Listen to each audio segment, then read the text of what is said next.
Okay, we're going to find the stationary points of y equals e to the power x times sine 2x. Okay, this is a bit of a big question, so bear with me. Let's get through this. If we're going to solve stationary points, we're going to have to take the first derivative. Now, just to show you what we're dealing with, this function is one that goes up and down, up and down, up and down, up and down, and then it becomes visible as to what is going on here. Okay, and then starts to go, oscillates crazily. And here it's so small you can't see the oscillations, and then here it gets out of control. And so there are stationary points all over the place, and we're going to solve algebraically where they all are. Okay, starting with y is equal to e to the x times sine 2x. Let's derive it, and we're going to use the product rule. And this is how I use the product rule. If you use it slightly differently, that's okay.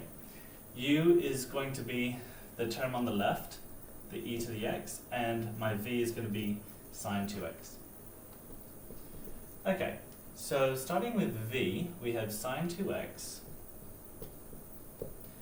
and the derivative of u is e to the x plus u, which is e to the x, times by the derivative of sine 2x, which is 2 cosine 2x. Alright, I want to tidy this up slightly and say this is e to the x times sine 2x plus 2e to the x times cosine 2x. Now, once we have the derivative function, we make it equal to 0 and look to simplify if you can, and then look to factorize where you can. So I've already simplified it. I can factorize e to the x, and inside my brackets I'm going to have sine 2x plus 2 cosine 2x is equal to 0.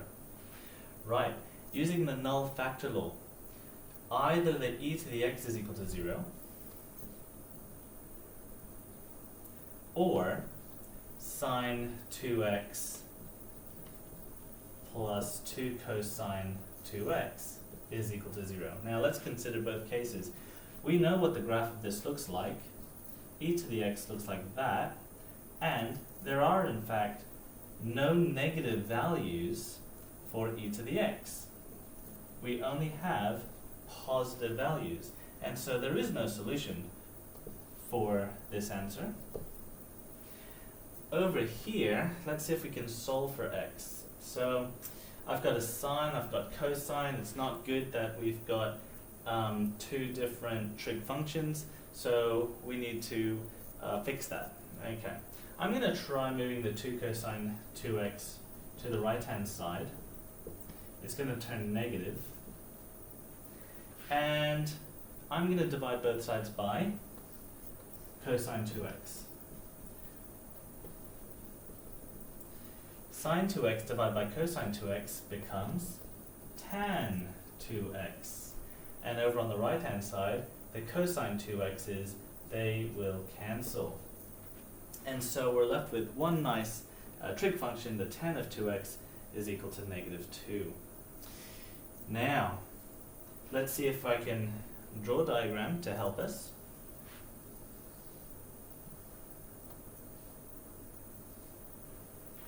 The tan of 2x is equal to negative 2. So remember that tan talks about gradient. It's rise over run. So negative 2 is kind of like saying negative 2 over 1. Here's negative 1 on the Cartesian plane, and negative 2 is about there. Over the run, which is 1, there's 1. And so negative 2, 1 is about down here somewhere. Okay, so my gradient, negative 2, looks something like that. I've just missed the origin, that's okay. So this is tan 2x is equal to negative 2. This slope represents the negative 2. And so this is also the slope m is equal to tan 2x, which is equal to negative 2. and we're still trying to solve for x, remember. Now, if I were to solve the angle inside here, I would need to take the tan inverse to come up with that angle. Alright, so taking out your calculator and we type the tan inverse, we get 2x is equal to negative 1.01071. Okay? And that represents, since it's a negative answer, it represents this angle right here, that angle. Okay?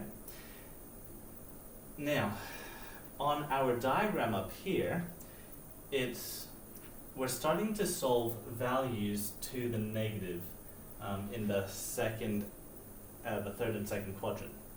Okay, if I wanted the next negative answer, I would need to subtract some more values to get to this coordinate. So I'm actually going to have to subtract pi radians to get to this one. So this is going to be negative 1.1071 radians, take away a further pi radians.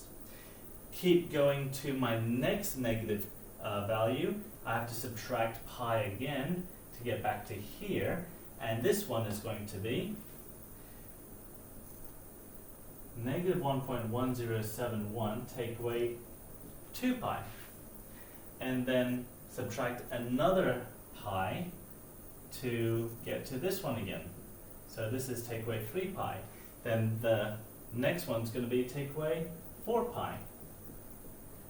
And because there are an infinite number of stationary points on either side, we're going to need to find a way to represent all of them, as opposed to listing out an infinite number of answers, which we won't be able to do. Okay, so how do we do that? Well, we could say that we are going to have to add and subtract, plus or minus, pi times by k. And we'll say k is a constant that belongs to the family of integers. Okay, so this is the angle negative 1.1071. Plus minus means we're going to add pi in both directions, a factor of k times, where k is an integer, not a decimal number, but a whole number, both negative and positive. Finally, we can now divide by 2 and say that x is the angle we want. We're going to have this answer is going to come out to be negative 0.55 radians, plus or minus. I have to have the pi k, and say pi k divided by 2, and k is still an element of integers. And that is it. So that's how you find and represent all the stationary points in that graph. Good luck with those questions.